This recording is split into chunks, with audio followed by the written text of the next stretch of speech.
Buenas, buenas. Lunes no es, hoy es martes, Martes. martes 13 de enero, martes 13, Uy, sí, estrés. 11, 11:26 de la noche. 26 de la noche. Es como la hora preferida para grabar estos programas de convergencia que se estrena mañana a primerísima hora.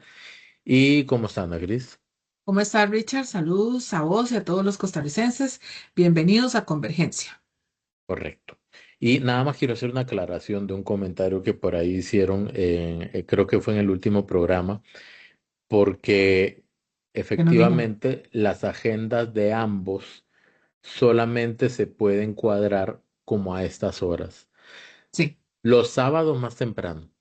Ujú. Ahora vamos a poder hacer las grabaciones más temprano los sábados, Gracias a Dios. pero, pero entre semana es muy complicado sacar el día para eso, para ambos. Entonces, Sí, pues toca trasnochar, ¿verdad? sí. Bueno, Sí. por la Ok, patria, es por la patria. exactamente.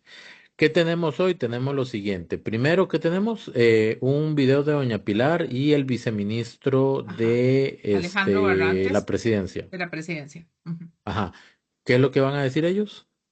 Ellos establecen una situación que se dio en la apertura del lunes de la agenda de la Asamblea Legislativa con un tema de unas mociones que se dieron del proyecto de los especialistas. Bien.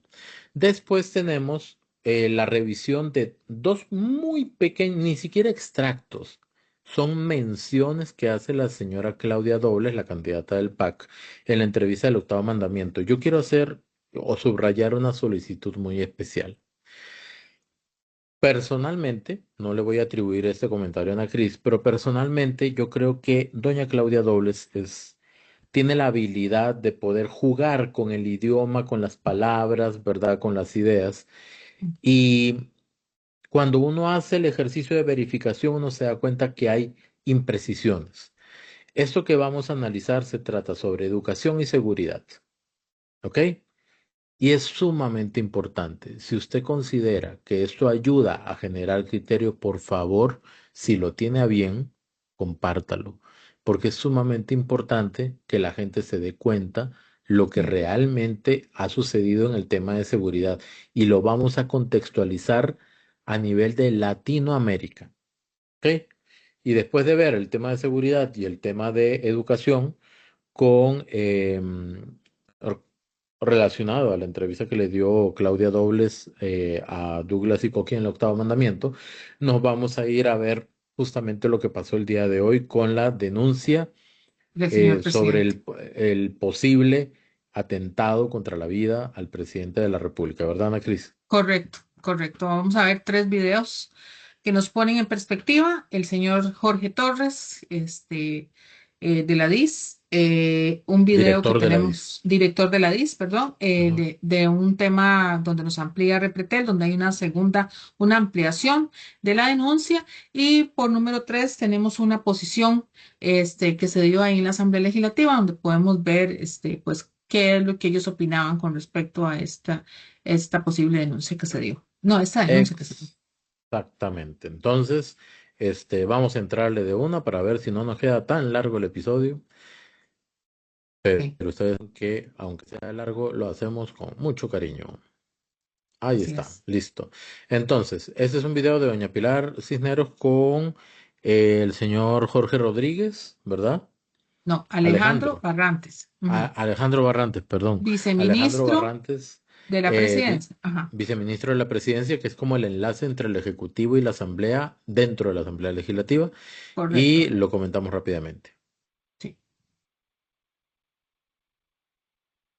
Costarricenses, dice la oposición que el Ejecutivo no manda proyectos de ley para trabajar y que por eso es que se avanza tan poco en este Congreso. Entonces aquí estoy con el viceministro de la Presidencia, Alejandro Barrantes. A ver, ¿eso es cierto, don Alejandro? Hoy, doña Pilar, le hemos dado a los diputados una agenda de más de 55 proyectos de ley para el plenario legislativo, proyectos que están listos para votar. ¿Y sabe qué quieren? Nada. Hoy apenas dejaron aprobar un proyecto y atrasaron uno que es fundamental para miles de costarricenses, el proyecto que permitiría nombrar médicos especialistas para que usted tenga una atención médica más rápida. Resulta que la diputada Sofía Guillén, que está en licencia de maternidad y no viene a sesionar, a pesar de que está recibiendo las dietas, le presenta una moción para consultar el proyecto a todo el mundo y atrasarlo. Por dicha, finalmente la perdió. Pero entonces doña Sofía y doña Montserrat Ruiz de Liberación Nacional le presentan mociones para seguir atrasando. Hoy pudimos haber aprobado en primer debate un proyecto que iba a hacer que la atención médica fuera más rápida y más eficiente, y no quisieron. Vamos a ver mañana con otros proyectos que tienen en la agenda con qué creativa salida van a sorprendernos. ¿Sí? Vean, costarricenses, aquí están. En diferentes colores, los que ya están listos para plenario, los que van a comisión, los que van a quemar, es decir, para presentarles mociones. Aquí está el trabajo del Ejecutivo, pero este Congreso no quiere trabajar y no quiere avanzar. Vamos a ver, nos quedan 3 semanas de extraordinarias. Ojalá a 214 millones de colones por día, a ver si los diputados de oposición quieren trabajar. Un comentario de repente muy rápido, Ana Cris, es que los diputados y la clase política en general se dejan criticar muchísimo el tema de las listas de espera, Sí, ¿verdad? Y de la gente que necesita atención médica y dicen, ¿y que qué ha hecho este gobierno? Como si le correspondiera directamente al gobierno, ¿verdad? Pero cuando uno se da cuenta que el proyecto de los especialistas que haría posible que vengan especialistas que hacen falta, que vengan al país y que se les dé el permiso de poder trabajar y colaborar en esta situación, cuando ven ese proyecto y lo que hacen es lentearlo, uno dice, ¿quién realmente no tiene interés de que el problema de la lista de espera se solucione? ¿Qué tiene que ver una cosa con la otra? Que en gran parte el tema de las listas de espera es porque no hay especialistas suficientes para poder atender a las personas según la especialidad que necesiten. sí. Bueno, yo me voy a enfocar para agregarle aquí a Richard, es lo que se está dando en campaña electoral. Y les voy a decir por qué. Porque volvemos a lo mismo. Una cosa es lo que se dice y otra cosa es lo que se hace. Por ejemplo, se han dado varias declaraciones del señor Ariel Robles, precisamente en diversos debates donde habla del tema del pago a la caja, de los problemas que se tienen con el tema de los EVAIS y por supuesto el tema de las listas de espera y los médicos especialistas que se deben de traer, porque eso literalmente fue lo que dijo.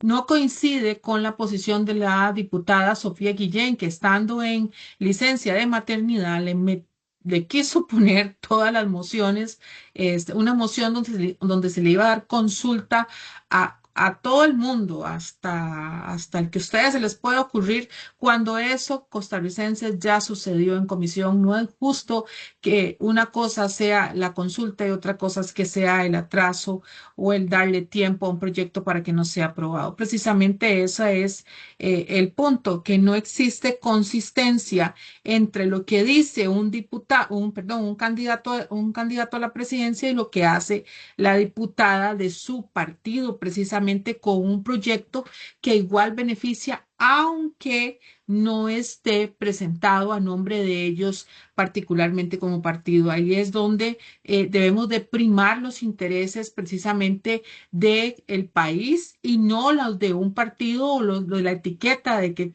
que salga a nombre de algún partido un proyecto de ley y se convierta en ley de la República. Precisamente esa es de las cosas más importantes que queremos recalcar con este video.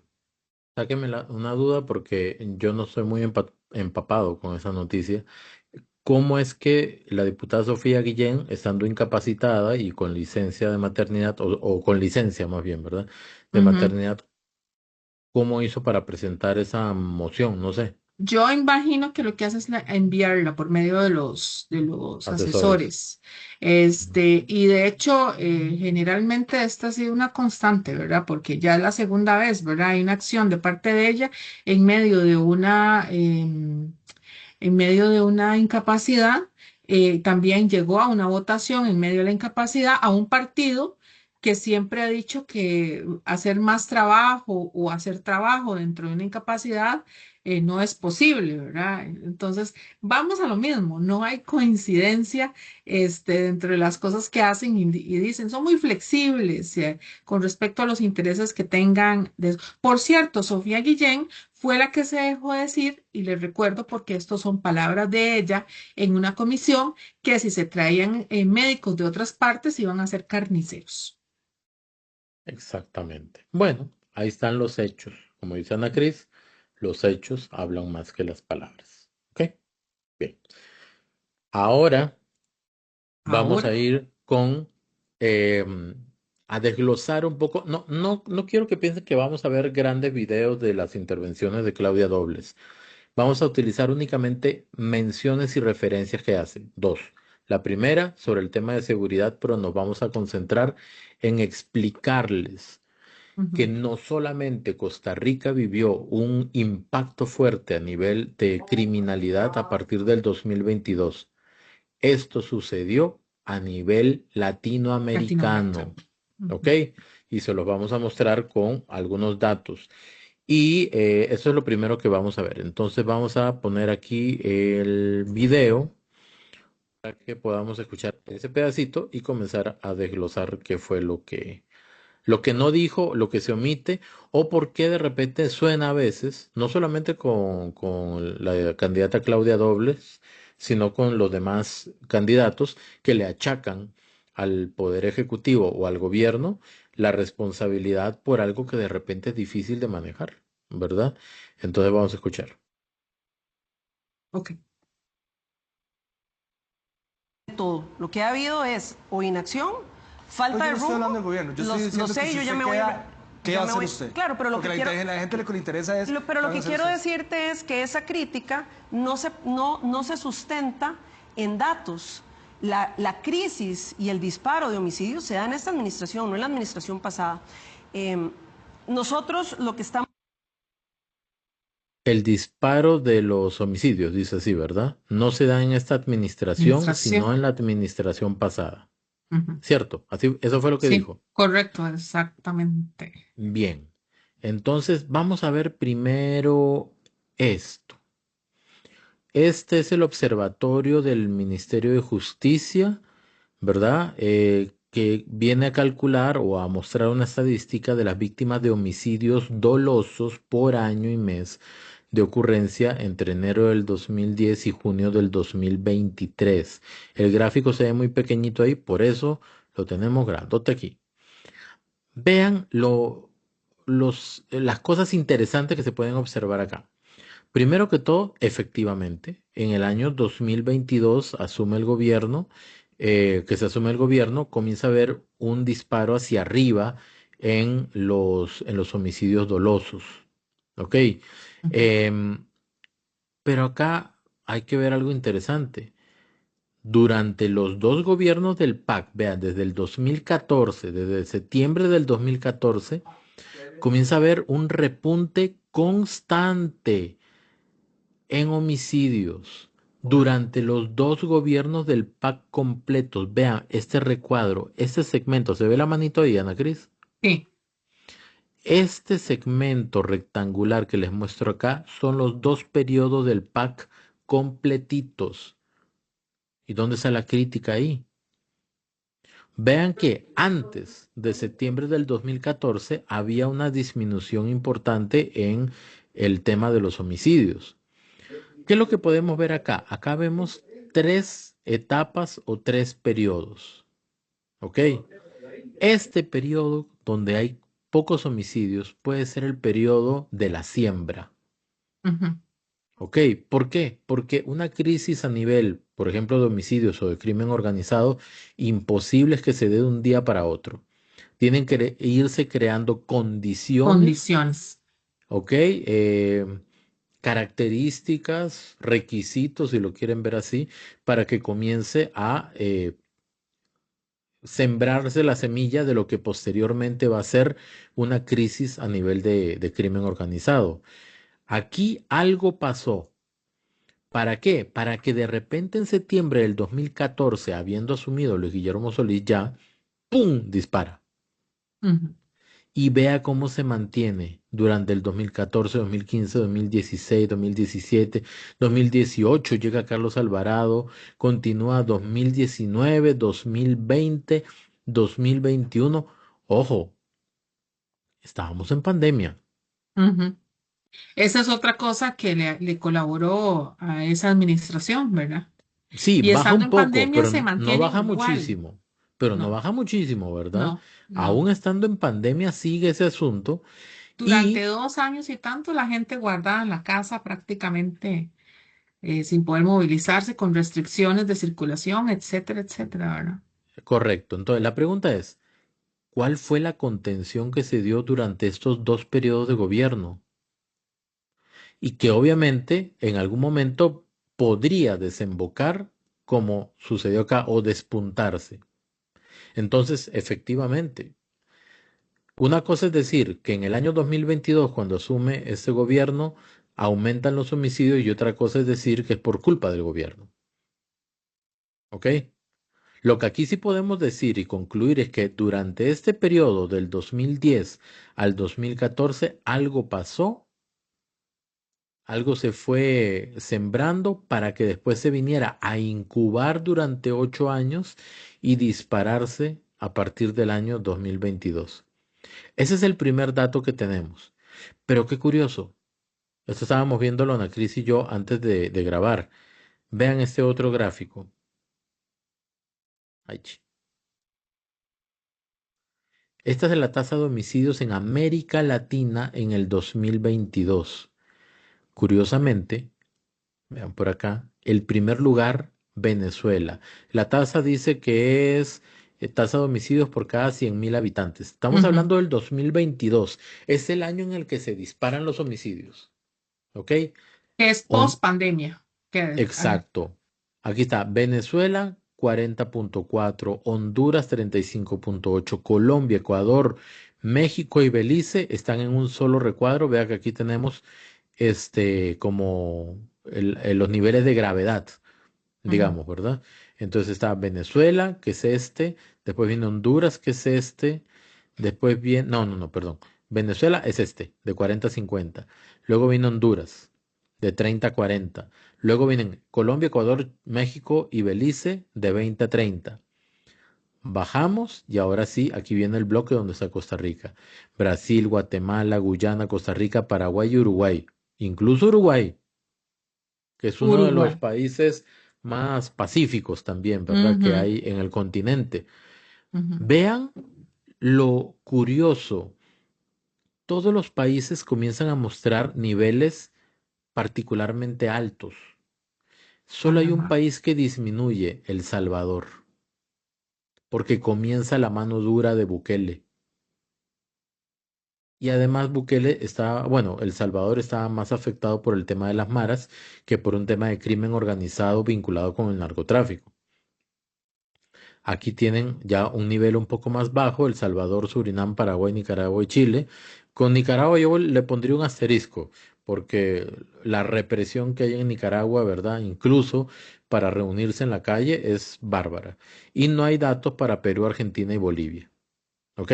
Que justo en esos periodos estaban gobiernos de izquierda que no les importaba ni les interesaba más bien dar Dar datos para ver datos. cómo estaba la situación.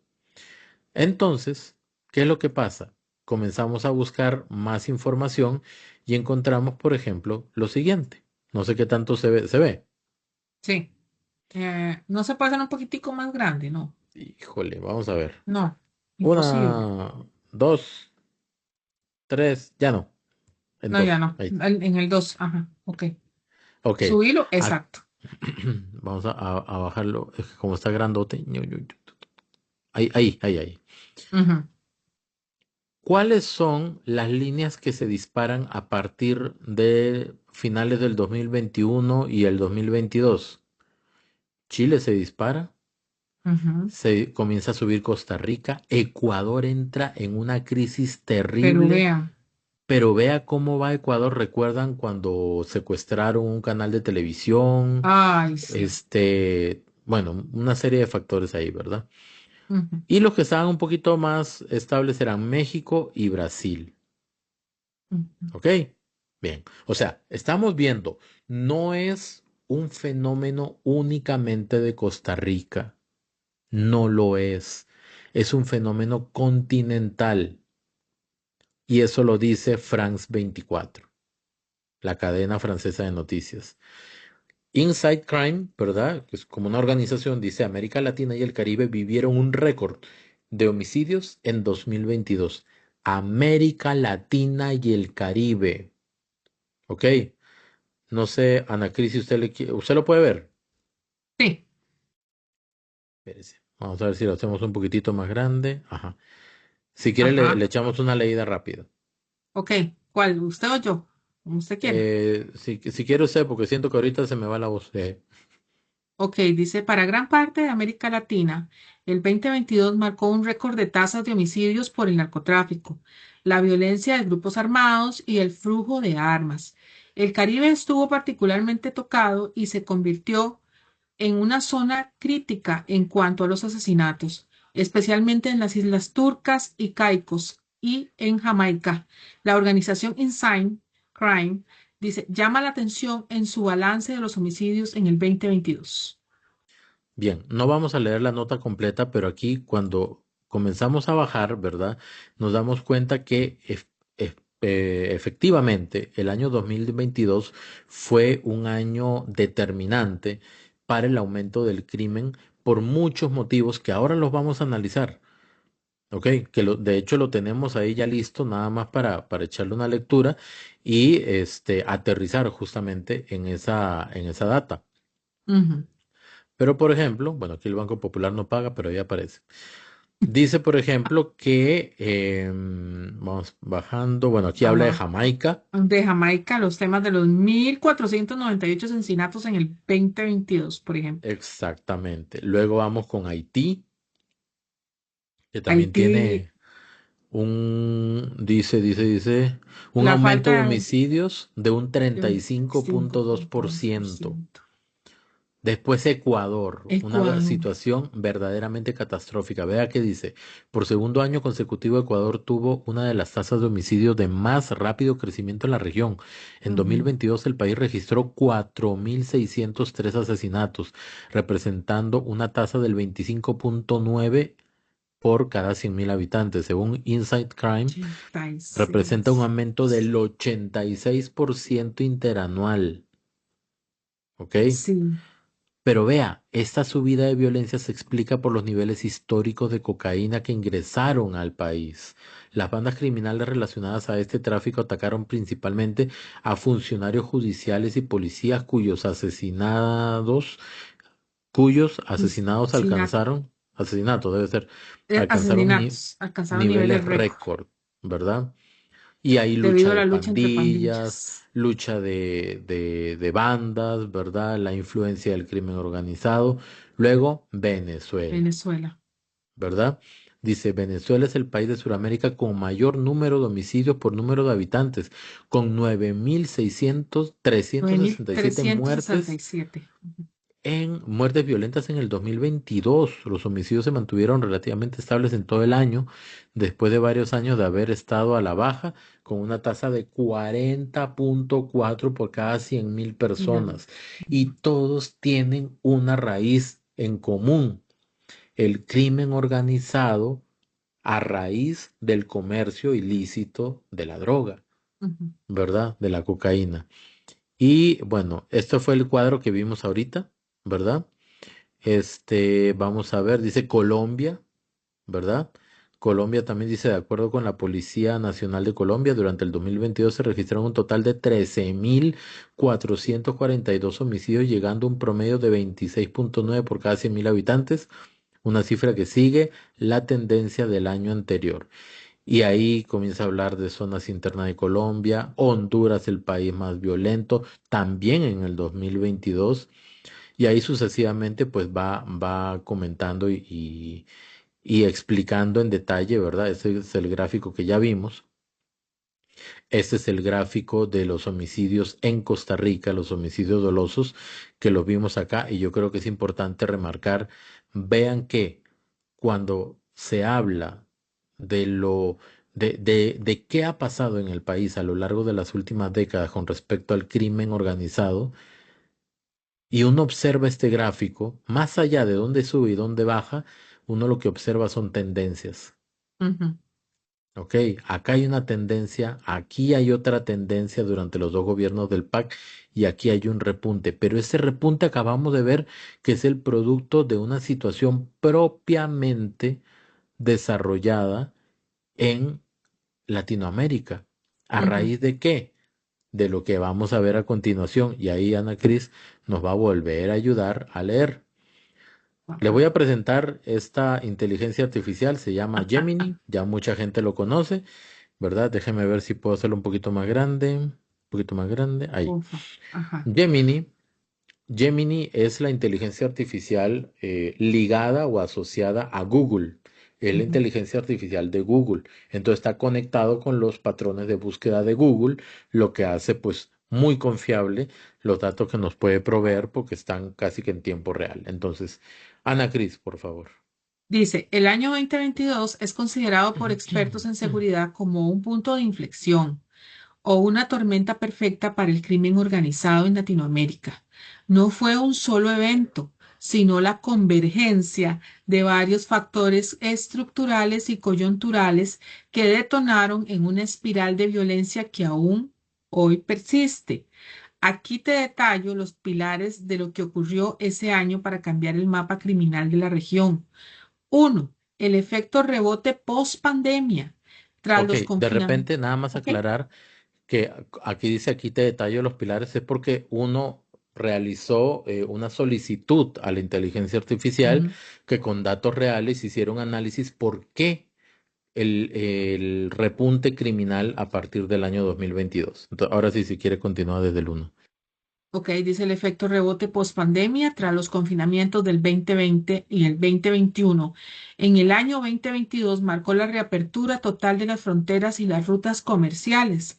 Esto generó una recalibración de los mercados ilícitos. Uno, con la competencia agresiva, las rutas que estuvieron congeladas o limitadas volvieron a estar en disputa. Dos, la sobreproducción de cocaína. En el año 2022, la producción de cocaína en Colombia alcanzó niveles históricos. Esta abundancia de oferta obligó a los grupos criminales a buscar nuevas rutas de salida, saturando países que antes eran de paso y convirtiéndolos en campos de batalla. Dos, el fenómeno de la fragmentación Perdón, criminal. ahí Ok, podemos incluir a Costa Rica, correcto, ¿verdad? Donde habla de países que antes eran de paso y convirtiéndolos en campos de batalla. en campos de Y nada batalla. más hacer una anotación ahí. Vean los países que han tenido que enfrentar esta escalada en el crimen organizado y todos ellos tienen ejército. Y aún así les cuesta contenerlo. Imagínense Costa Rica que tiene una fuerza pública que no es un ejército, ¿verdad? Ujú.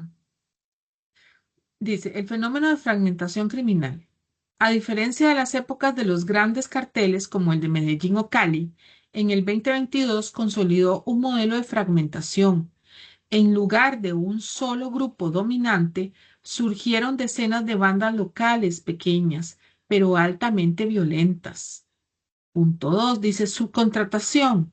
Carteles grandes, entre paréntesis, especialmente los mexicanos, como el cartel de Sinaloa y el CJNG, Ese es el empezar, cartel Jalisco Nueva jal- Generación. exactamente, empezaron a pagar a bandas locales en países como Ecuador, Costa Rica o Chile con armas y droga en lugar de efectivo. Esto empoderó a bandas locales con armamento de guerra para disputar territorios barrio por barrio. 3. El epicentro del cambio, Ecuador. Sí hubo un país donde el proceso fue evidente en el 2022, fue Ecuador. Pasó de ser uno de los países más seguros de la región a uno de los más violentos por tres factores claves en este año. Uno, puertos estratégicos. Los puertos de Guayaquil se volvieron críticos para el envío de droga hacia Europa, un mercado más lucrativo que Estados Unidos. Tres, la crisis carcelaria. Las prisiones se convirtieron en centros de comando. Las masacres del 2022 dentro de las cárceles ecuatorianas reflejaron guerras externas que el Estado no pudo contener. Y 3, la dolarización. La economía dolarizada de Ecuador facilitó el lavado de dinero a gran escala, atrayendo a mafias internacionales como albaneses, mexicanas y colombianas. 4. La diversificación del portafolio criminal. Debido a la presión policial en ciertos sectores, en el 2022 muchos grupos dejaron de depender exclusivamente de narcotráfico y se volcaron masivamente a la extorsión, el cobro de piso. El delito se disparó en países como Honduras, El Salvador, antes del régimen de excepción, y se expandió a Chile y Argentina, específicamente el Rosario. Es un delito que genera mucha más violencia visible y cotidiana que el tráfico de drogas. Punto 2 dice la minería ilegal, tráfico de migrantes, aprovechando las crisis migratorias como el tapón del Darién, el crimen organizado industrializó el paso de personas. En el punto 5, la debilidad institucional y el modelo Bukele. En el 2022 también fue un año donde la confianza en las instituciones democráticas para resolver la inseguridad tocó fondo. En marzo del 2022, El Salvador inició un régimen de excepción. Esto generó un efecto de desplazamiento. Algunos líderes criminales huyeron a países vecinos, mientras que otros gobiernos empezaron a considerar medidas de fuerzas similares, militarizando la seguridad pública, lo que en el corto plazo suele aumentar los enfrentamientos letales. Yo creo que hasta ahí y queda, me parece, Ana Cris, dígame usted, pero para mí queda completa y totalmente claro Claro. cuál es la situación a nivel latinoamericano, en resumen, ¿ok? Para entender de que este no es un fenómeno únicamente de Costa Rica, Sí. ¿ok? No, no es un fenómeno. Bueno, aquí vienen como una serie ya de datos adicionales y lo que uno le solicita después es cuáles son las fuentes. Y aquí vienen justamente las fuentes que nosotros estuvimos utilizando, nada más para que la gente vea que efectivamente todos estos datos son completa y totalmente reales y Yes. validados, ¿verdad? Entonces, Totalmente. entonces, Total. ¿verdad? Entonces, el tema de la seguridad. A mí Qué me, complejo el tema de la seguridad. Me duele, me molesta y me irrita un poquito cuando se quiere simplificar. Me parece que hay un ejercicio a veces mediocre para poder entender lo complejo del tema de la seguridad y que no es algo que depende total y enteramente de Costa Rica. En realidad, el país que tiene más, por decirlo así, debilidades para enfrentar el crimen organizado es Costa Rica, Ujú. que no tiene una fuerza militar. ¿Ok? Y aún así, lo que hace es desarrollar algunas estrategias por medio de escáneres, ¿verdad? O convenios con Estados Unidos para los temas de seguridad, para que de esa manera se pueda mitigar de alguna manera. Hay una gran diferencia entre el criminal y la gente de bien, Ujú. o las Fuerzas Armadas de un país, en este caso la fuerza pública. ¿Cuál es la gran diferencia? La gran diferencia es que, por ejemplo, la fuerza pública tiene que respetar la ley. Exacto. Esa es la gran diferencia y el crimen organizado no lo hace. Utiliza la fuerza bruta, por decirlo suavecito, ¿verdad? Y con los recursos que tienen, generan verdaderamente un clima de inestabilidad muy grandes. Finalmente, nada más quiero decir que un régimen de excepción donde se levantan las garantías en un caso extremo, ¿verdad? Es una medida urgente, la última en la lista para poder contener eventualmente una escalada en este tipo de crimen organizado para el que muchos países no estaban listos. Y eso significa que un país fracasó, como dijo Claudia Dobles en la entrevista. Yo particularmente creo que no, y al país que menos se le puede decir eso es a Costa Rica, Ujú. siendo que su poderío militar es nulo, completa y totalmente nulo. Entonces, creo que es importante entender el origen de las cosas. A eso me refería. Sí. Sí, sí, sí. Con estos elementos que les estamos dando para que ustedes pues puedan tomar su propia versión de los hechos y un análisis propio de cómo está la situación en el tema de seguridad y por qué llegamos hasta acá, ¿verdad? Obviamente la post-pandemia, ¿verdad? Nos trae a este momento que ha sido muy complejo, pero yo me voy a enfocar en el tema electoral, donde algunos candidatos, aparte de la señora Claudia Dobles, han querido establecer elementos que para mí, desde mi perspectiva, no son verdad o que invisibilizan el trabajo que se está haciendo actualmente. Este gobierno, como vieron, tomó el tema de seguridad en un pico muy alto, ¿verdad? Donde se encontraba pues, la producción o el hecho de la gran cantidad de homicidios en su momento más alto. Ciertamente, por ejemplo, decir que van a llevar el C5, como se ha establecido en algunos candidatos presidenciales, cuando verdaderamente, por favor, no invisibilicen el trabajo que se está haciendo, porque ciertamente el C5 ya está en proceso, ya se están poniendo pues toda la infraestructura, es más, ya se está poniendo el cemento y las varillas, literalmente. Entonces, con esto dicho, tampoco, ¿verdad? Más bien, no es darnos cosas que ya están desde mi perspectiva, sino ver qué van a ver, qué van a hacer más allá, ¿verdad? Porque esto lo va a entregar la actual administración.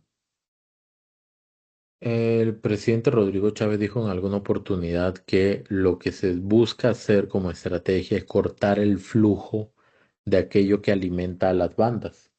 Y ese flujo es, obviamente, pues, por una parte la droga y por otra Ujú. parte, pues, incluso el dinero o las armas, O ¿verdad? las armas. El Ujú. tema de los escáneres, por lo menos trata de blindar las fronteras y los puertos, Sí, ¿ok? y hay que hacer un trabajo de contención. En este momento no podemos hacer más nada por la situación que nos dejó la pospandemia y las otras situaciones que se están dando en el continente. Y va a llegar un momento en que podamos llegar a una Y estabilidad. principalmente porque la misma Asamblea Legislativa no avanza al ritmo que debería, Ese es otro aprobando punto que tenemos leyes en contra. más Sí. fuertes, ¿verdad? Ujú. Eso es importante. Mientras no Bueno, hagamos esos cambios, exacto. Pero aquí el propósito de esto era, por favor, entendamos el tema de la seguridad o de la crisis de seguridad, si lo quieren ver así, ¿ok? En cualquiera de los dos términos, no es un fenómeno propio de Costa Rica, es un fenómeno continental que agarró de sorpresa a muchos países y que cuesta contenerlo, incluso a un país con ejército. Imagínense Costa Rica. exactamente. Bueno, seguimos Bien, con la agenda y nos correcto. vamos precisamente a lo que sucedió hoy y nos vamos a enfocar solamente en esto porque pensamos que era importante hacerlo de forma más amplia. Vámonos a la denuncia y todo lo que ha sucedido con el tema. Todavía. Ah, bueno. Nos falta, Ah, ok, nos falta, perdón, nos falta la Claudia Dobles, perdón. sí, Hay un esto sí temita es ahí cortito. de Esto es educación. sumamente corto, ¿ok? Nada más vean la pregunta que le hace Coqui a Claudia Dobles. Vamos a ver lo que responde y lo Ok, comentamos rápidamente. listo.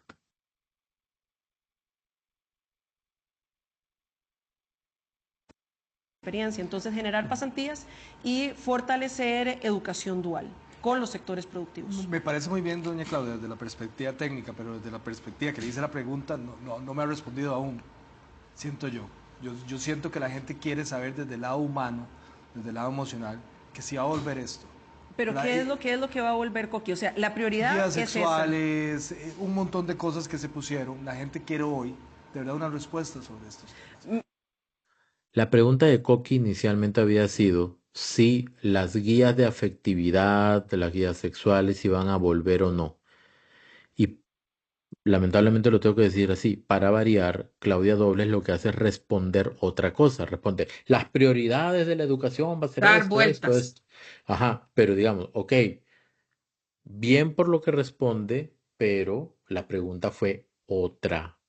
Y por eso Coqui muy amablemente le dice que efectivamente pues tiene que decir qué es la cosa, o sea, si van a volver o no van a volver. Y vamos a ver qué dice. Me Si estás doña hablando, Claudia Dobles me queda, estás hablando de van una a cosa, volver, de una van a cosa muy volver. específica, que No, son las guías de afectividad y sexualidad, sí, que yo creo agendas, baños, un montón de... Aquí puede leer los comentarios, que puede ver todo lo que le están diciendo. Y le digo la corrección no desde lo técnico, sino la corrección desde lo que la persona quiere escuchar hoy. ¿Qué va a que pasar yo lo que le con puedo eso? decir a la gente es que nuestras prioridades para la educación son las que yo estoy indicando. Nosotros sí creemos que las guías de afectividad y sexualidad han demostrado, con métricas, no lo digo yo, han demostrado que tienen un impacto significativo en bajar, por ejemplo, la tasa de embarazo adolescente. Y eso es importante. Eso está demostrado con ciencia, técnica y datos. Eso no lo digo yo, eso es importante. Y así se reconoce en una gran cantidad de países del mundo. Por otro lado, nuestra prioridad es justamente la que estoy diciendo. Nosotros en este momento tenemos problemas tan graves como que tenemos chicos y chicas saliendo de secundaria que no tienen capacidad de lectoescritura. Y ahí es donde nosotros nos queremos enfocar, Coqui. Estas conversaciones, estas que vos están diciendo, primero, no están como parte de los ejes prioritarios en nuestro plan de gobierno. Son conversaciones que nos dividen, son conversaciones que no nos dejan necesariamente, si no se tienen desde la ciencia y la técnica, no nos permiten avanzar con... Dobles dice dos cosas. Lo primero es que nunca dice que no van a volver las guías de afectividad, aquellas tan criticadas por los contenidos que tenían y la forma en que se impartían. Dice que sus prioridades son otras, pero cuando uno quiere ser claro, uno dice, no, no van a volver, o sí, sí van a volver. Lo que ella dijo fue que tiene otras prioridades, defendió la guía de afectividad, lo que significa es que sí contemplan regresarlas. Y así como pueden volver las guías de afectividad, pueden volver otras medidas, como por ejemplo, en el eventual caso de que llegara la presidencia de la República, ¿verdad? O sea, en el eventual caso que la gente le diera los votos al PAC para que vuelva. En ese caso, no solamente volverían las guías de efectividad, sino probablemente también la bandera LGTBIQ+ a la casa presidencial. Pero vea lo que Sí. la otra crítica que hace, que los jóvenes no tienen desarrolladas las destrezas La de lectoescritura. lectoescritura. Qué curiosa cosa mariposa, porque justamente el año pasado salió esta noticia: crisis educativa. Jóvenes de 15 años tienen nivel de tercer grado de escuela en lectura y matemática. Este es del año pasado, 28 de agosto del De 2025. 2025. Muy bien, muy Hagamos bien, los muy cálculos. bien. Sí, sí, hagamos los siguientes cálculos. Em, un niño de 15 años. Ese niño de 15 años le restamos, 14, eh, 8. sí, Vos le, dijiste, le necesitamos restamos 8. 8 años, digamos, Ujú. y ya lo tenemos con 7 años, que más o menos le da a la que se entra primero De de grado en la primaria. escuela, correcto. Ajá, y es justamente cuando está entrando el PAC, el gobierno de Carlos Alvarado. Ajá.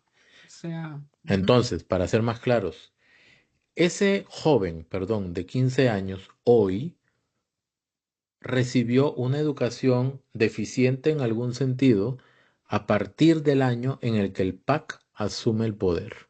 2014. Los momentos más importantes de la formación básica, ¿ok? De la educación básica en la escuela lo recibió en el gobierno del PAC.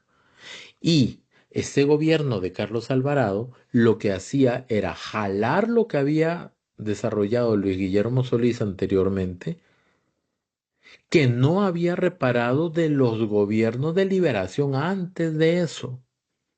Cuando se comienzan a aflojar los términos de evaluación y se comienza a enfocar la educación en otras cosas que no son tan importantes como la preparación y la formación que necesita el país y para el futuro. Entonces, este joven de 15 años comenzó su proceso de educación no 100% eficiente, para no decir otra cosa que suene feo, en el momento en el que se comienzan a establecer las políticas educativas del PAC en el gobierno de Carlos Alvarado. Bueno, ya ahí quedamos claros que el gobierno de Carlos Alvarado y Luis Guillermo Solís fue el que produjo a este joven de 15 años y las debilidades de lectoescritura que supuestamente tiene o que tiene y que hay un retroceso, como dice CR hoy en su post, dice, confirma que hay una pérdida sostenida de aprendizaje. ¿Cómo va la señora Claudia Dobles a querer resolver algo que también ellos son responsables porque era la administración de ellos precisamente? Esas debilidades que dejó esos dos gobiernos, todavía actualmente las estamos arrastrando y las vamos a arrastrar mucho tiempo, porque Le voy a ya decir hemos una cosa, hablado. le voy a decir ¿Mm? una cosa, porque por ahí alguien podrá decir, ah, bueno, pero el gobierno de Rodrigo Chávez comenzó cuando ese niño estaba en cuarto grado, quinto grado más bien. ¿Y por Ujú. qué no lo solucionó? Es que así no funciona. Es que no, la La educación no es un educación, botón. no, la educación es como la construcción de un No, edificio, no, no, no. ¿ok? Mientras más fuertes son las bases iniciales, más seguridad tendrán los pisos superiores. No es que yo construyo mal un edificio en los primeros 4 pisos, pero ya en el quinto comienzo a construir bien y el edificio va a quedar firme y nunca se va a caer. No, todo lo contrario. Tiene todas las posibilidades de caerse por más de que reciba una buena construcción a partir del quinto piso. Es exactamente lo que estamos hablando en términos de años, ¿verdad? Ujú. Además, no es que un sistema educativo se hereda y de una vez se mejora y ya. Estamos hablando de un sistema educativo que para ese joven de 15 años, cuando estaba terminando cuarto grado y terminaba el gobierno del PAC, ¿ok? Ese joven estaba recibiendo la educación o la calidad de la educación de ese gobierno del PAC, producto del gobierno anterior del PAC, producto de los dos gobiernos anteriores de liberación. Es un proceso, una bola de nieve de 16 años. Ajá, O sí. sea, la crisis comenzó antes de que él pensara en nacer siquiera. Y que solo estamos tomando en cuenta el tema de la malla curricular y todo lo que tiene que ver con los programas. No Estamos hablando estamos tomando, únicamente de español y solamente matemática. estamos hablando de esto, no estamos tomando en Solo cuenta español y matemática. infraestructura, órdenes sanitarias y todas las deficiencias que tenía más. Los desastres, desperdicios, acuerdos, consultorías, etcétera, que existieron y que fueron probados por la señora Ana Caterina Müller. En fin, hay muchísimo que hablar de educación y va a seguir habiendo que hablar, porque este problema que hemos arrastrado durante tantos años, como dijo Richard en un video que ya él hizo y explicó cómo es la educación de Finlandia y cómo es la educación de Estonia y hizo las comparaciones, es un proceso de décadas, de décadas. Y eso sin tomar en cuenta los problemas que nosotros ya teníamos de infraestructura y otros. Entonces, viendo todo esto, veremos qué pasa y qué deciden los costarricenses con respecto a la propuesta de la señora Claudia Dobles de volver, bueno, porque no dijo que no. Entonces, si no dice que no, yo digo que es que sí. Es correcto. O sea, en resumidas cuentas, Claudia Dobles no descartó, por lo tanto, aceptó que incluiría nuevamente las guías de efectividad, ¿verdad? Y eh, no, no sé si se percató o no que la crítica que hace de los jóvenes que hoy no tienen buena capacidad de análisis o de lectoescritura o lectura y Le matemática, corresponde le corresponde directamente al gobierno de Carlos Alvarado, directamente y más directamente a los dos gobiernos del PAC. totalmente. Bien. Ahora sí nos vamos a la denuncia. Esta es la noticia que sacudió hoy el país. Es profundamente preocupante y aquí vale hacer la aclaración. No es ni normal ni habitual que en cualquier país se escuche que se establezca una denuncia una denuncia de emergencia, digámoslo así. ¿Por qué de emergencia? Porque en algunos casos pueden recibir los presidentes amenazas, pero las pueden contener de otras maneras, ¿verdad? Ujú, Un poco de prevención, un ajuste ¿cómo se llama? En los términos de seguridad y ya siguen adelante. Pero en este caso, don Jorge Torres, director de la DIS, y me imagino que también el Poder Ejecutivo decidieron que lo mejor era poner una denuncia. Y esa ujú, denuncia viene primero con el anuncio a la prensa de lo que había pasado, o sea, en paralelo. Y yo tengo un parecer muy particular en este sentido, Ana Cris, porque también Claudia Dobles en el octavo mandamiento dijo que por qué hacen un show, que por qué, y otros han dicho eso, que por qué llaman a la prensa, etcétera. Yo creo que a veces cuando suceden cosas de este tipo, que ahorita vamos a entrar en detalle a ver cuál fue la denuncia, llamar a la prensa de alguna manera es alertar a la gente, vean lo que está pasando. O sea, la gente tiene que estar enterada y tener conciencia de lo que está pasando. Y segundo, mandarle un mensaje a esa gente que pudo estar tramando y maquinando la forma de asesinar al presidente de la República para decirle, los tenemos vistos, los tenemos chequeados, sabemos qué quieren hacer y ahora no solamente tienen nuestros ojos encima, sino los de todo el país, vigilando quién quiere hacerle algo al presidente. Y ujú. eso es importante, ¿verdad?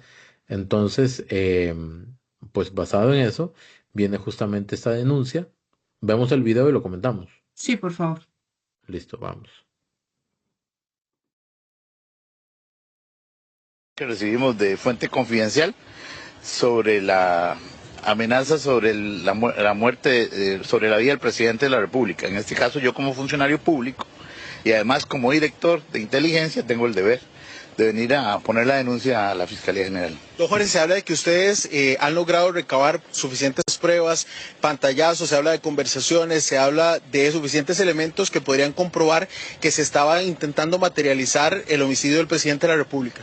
Sí, lo que recibimos fue una información confidencial donde sí nos alerta claramente sobre un pago de un sicario que quiere atentar sobre la vida del presidente de la República y por lo tanto nosotros tomamos la acción de venir inmediatamente para que el trámite se acelere efectivamente. Don Jorge, algo importante.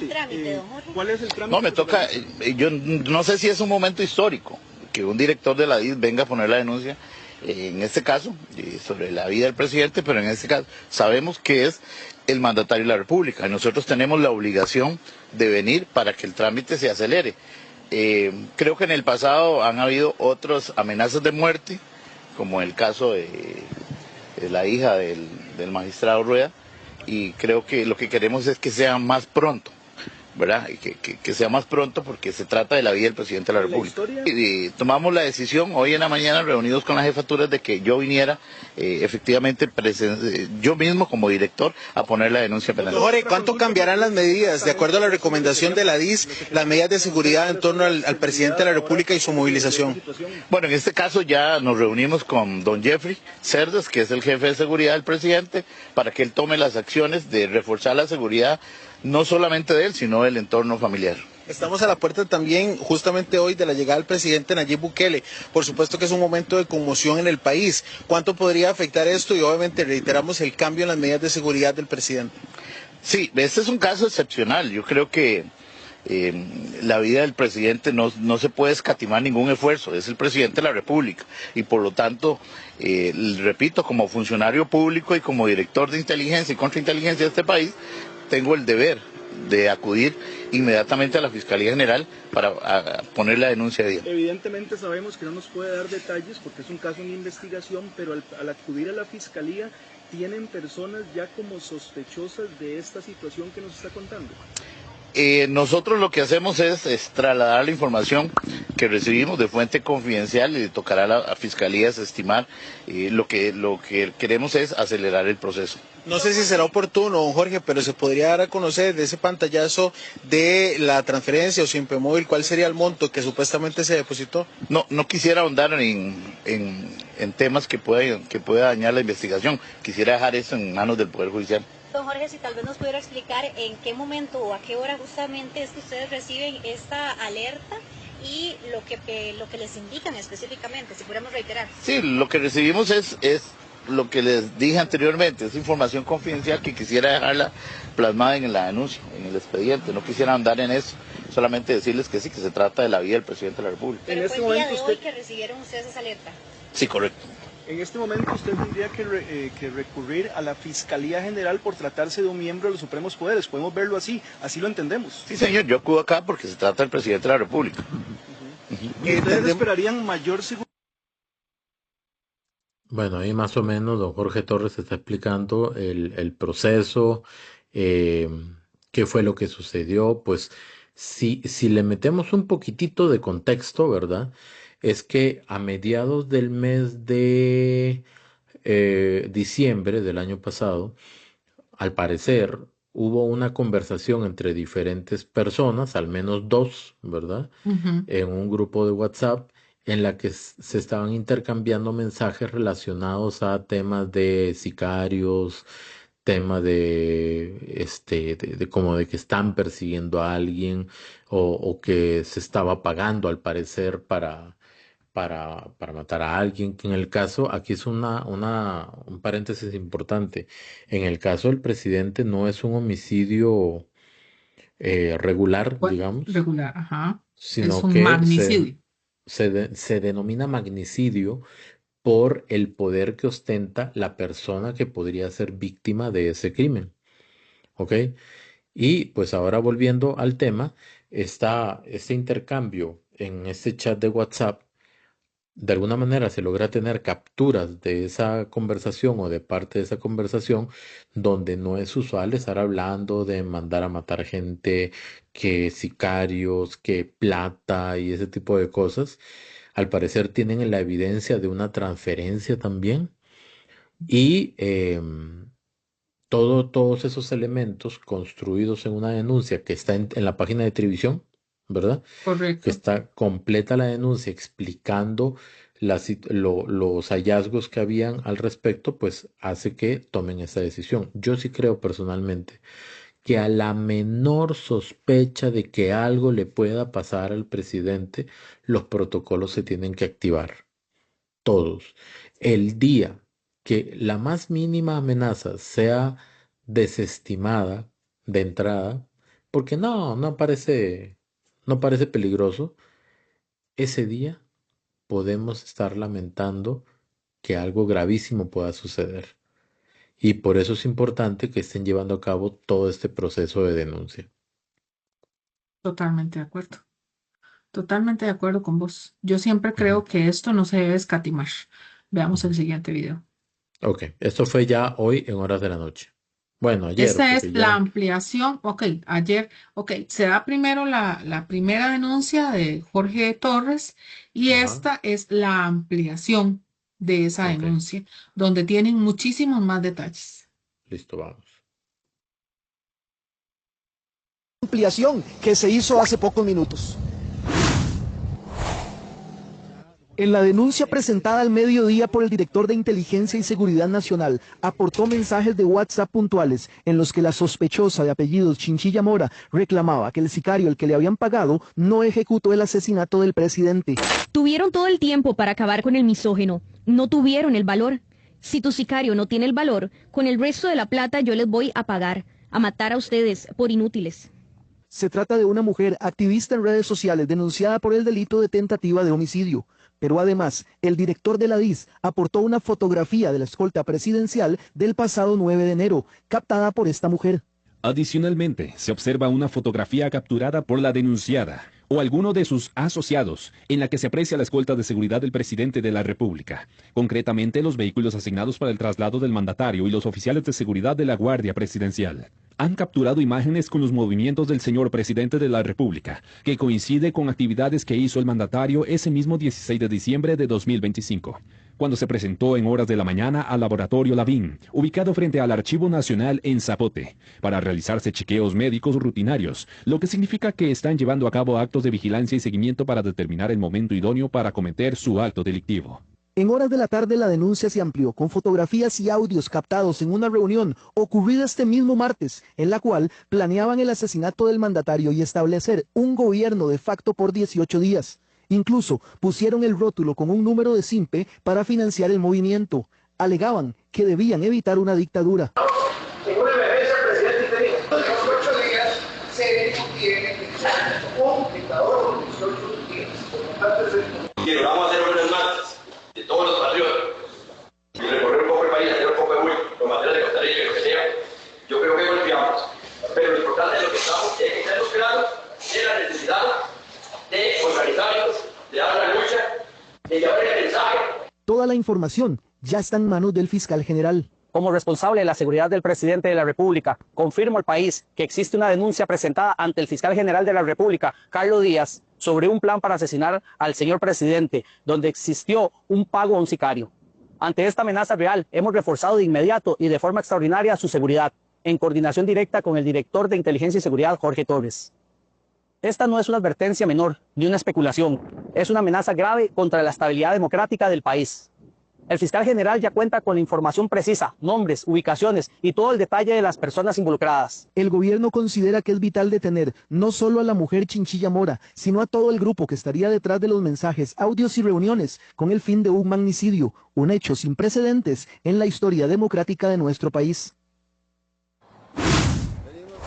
En la ampliación que se hace de esta denuncia se identifica plenamente a más sospechosos que la Dirección de Inteligencia y Seguridad Nacional. En su director está denunciando ante el fiscal general, porque lo que indican específicamente es que el día de hoy hubo una reunión en un recinto privado donde participó, además de esta mujer de apellidos Chinchilla Mora, que vimos en la nota anterior, un hombre de apellido Sojo Marín, otro hombre de apellidos Guido Cruz, un hombre de apellido Campos Chavarría, una mujer de apellidos Ciesín Camacho, otra mujer de apellidos Ramírez Varela y otros participantes que no se ha logrado identificar. ¿Y qué es lo que, según el análisis que hace la DIS de esta reunión, con la información que les aportan y que ellos mismos investigaron, lo que se discutió en esta reunión? Vamos a ver los puntos uno por uno, porque lo que indican es que se discutió, promovió y respaldó de manera expresa y colectiva sustituir al presidente constitucionalmente electo, designar a una persona como presidente por un periodo de 18 días y otorgar facultades de carácter dictatorial a un hombre de apellido Guido Cruz al margen absoluto de la constitución política y del orden democrático. Eso es lo que aparece en esos audios, en los videos y también en las fotografías de una reunión que se dio la mañana de hoy, según la información con la que cuenta la DIS. Y algo muy importante es que la solicitud expresa que hace la Dirección de Inteligencia y Seguridad a la Fiscalía es que detengan inmediatamente a estas personas por medio del OIJ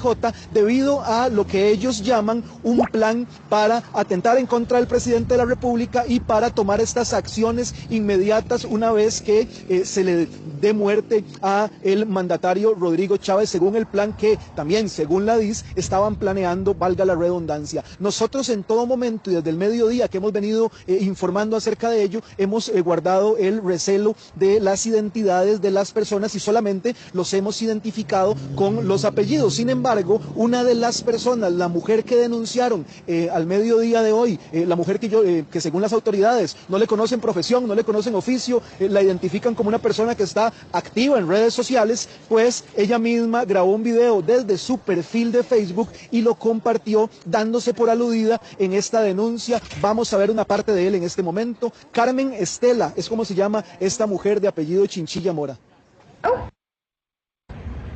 Disculpen si no les puedo contestar las llamadas, son demasiadas.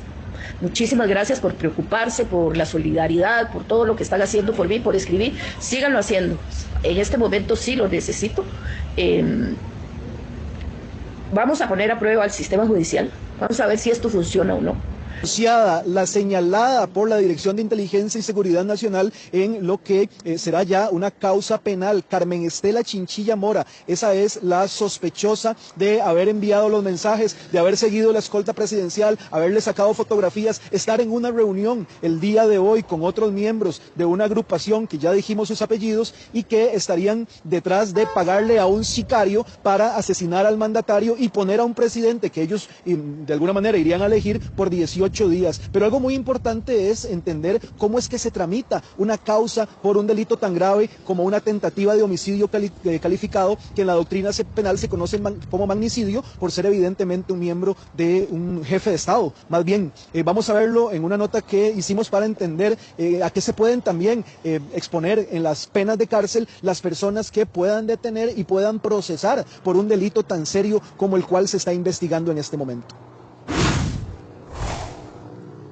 Pese a que la legislación nacional no contempla el tipo penal de magnicidio, la doctrina sí, y la pena va de los 20 a los 35 años de prisión. Es darle muerte al representante de un Estado por ser el representante del Estado. Al tratarse de un plan que evidentemente no se ejecutó por la alerta de la Dirección de Inteligencia y Seguridad Nacional, queda en grado de tentativa. Las personas que participan asumirán sus responsabilidades de acuerdo con el rol, es lo que se llama coautoría, es decir, se distribuyen las funciones, alguien planea, otro paga, otro ejecuta, pero todos responderán por el mismo delito y en calidad de autores, de coautores. Por otro lado, los expertos aseguran que los elementos que se tienen en la primera fase de la causa penal hacen ver que se trata de una situación real y sumamente grave. Hay que recordar que la DIS no es una policía de garaje, son funcionarios técnicos con preparación en el ámbito de inteligencia. Lo que hacen ellos es informar a la Fiscalía, y la Fiscalía es la que en dirección funcional coordina con el OIJ para los efectos judiciales, propiamente la investigación del delito. Yo creo que el que estemos en época electoral no permite ni justifica que toda noticia se le dé clave electoral. Bueno, ya se puso, ya estábamos escuchando a don Ewald comentar al respecto, pero también es importante que se dimensione, ¿verdad? Esto en la justa proporción y no se puede tomar a menos, ¿verdad? En ningún sentido, y ya se está viendo quiénes más podrían eventualmente estar involucrados en este caso. Entonces vamos a ver qué va a pasar. Y estos son las opiniones de unos diputados ya para dar la opinión final, ¿verdad? Exacto. Ok, listo. Vamos a ver. Desde hace muchísimo tiempo el ambiente político en nuestro país se está llevando hacia la violencia y creo que cualquier amenaza contra el presidente o contra cualquier otra figura política tiene que tomarse en serio.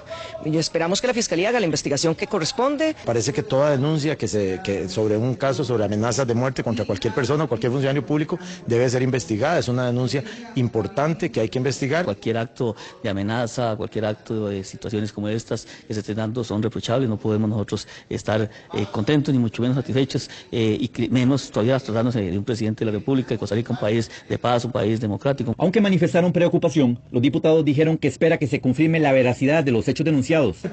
Lo que me parece extraño es el momento en el que se presenta, la forma en que se presenta y esperemos que no sea para hacer un show político, porque claramente si yo tengo una denuncia porque me están amenazando de muerte o cualquier otra cosa, yo primero voy, presento la denuncia, no hago ningún escándalo, ninguna villa para que se haga la investigación y puedan recopilar la prueba necesaria, y no lo anuncio el día que estoy presentando esa denuncia, porque claramente la persona se va a dar cuenta que la están investigando y va a desaparecer toda la evidencia. Ojalá eso sí, ¿verdad? No sea, más bien, no vaya a ser un montaje como el de los micrófonos, ¿verdad? No vaya a ser algo para tratar de politizar, ¿verdad? Porque nos parece que es algo muy serio como para jugar con eso. La jefa de fracción del oficialismo cuestionó la capacidad del Poder Judicial para llevar a cabo el proceso. Si 2 años después todavía no han indagado a la hija del magistrado que dijo que por qué no contratar un sicario para matar al presidente, no veo por qué las cosas van a ser diferentes.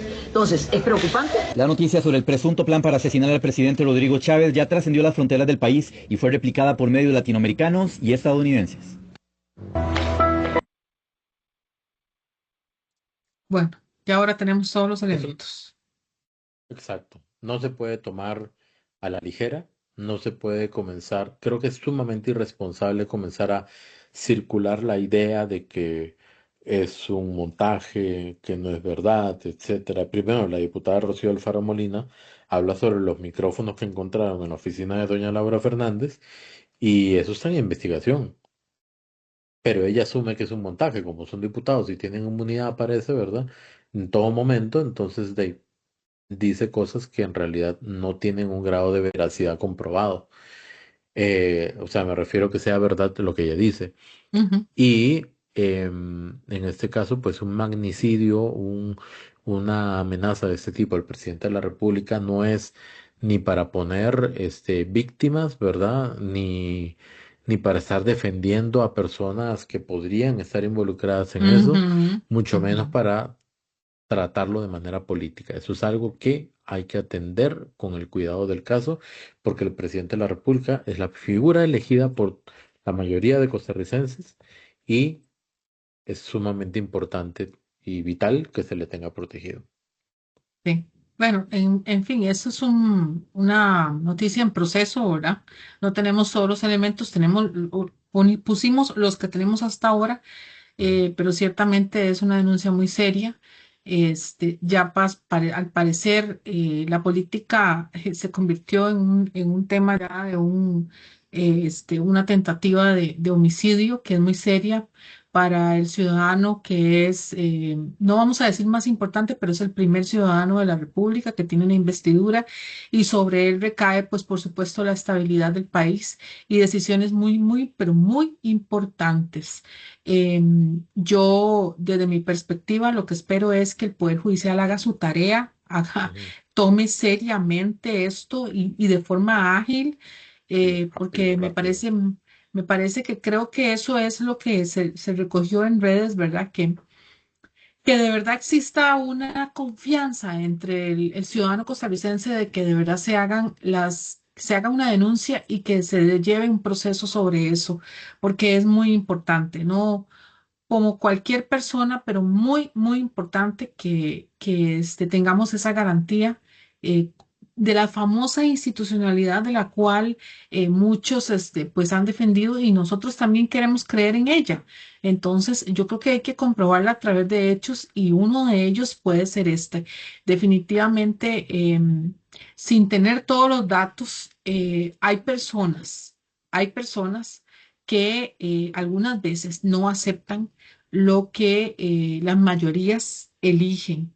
Y por eso se dan estas cosas, se confunden desde cierta perspectiva con temas como decisiones tan serias como estas, ¿verdad? Y yo creo que desde un punto de vista político tenemos que prevalecer pues el bien común.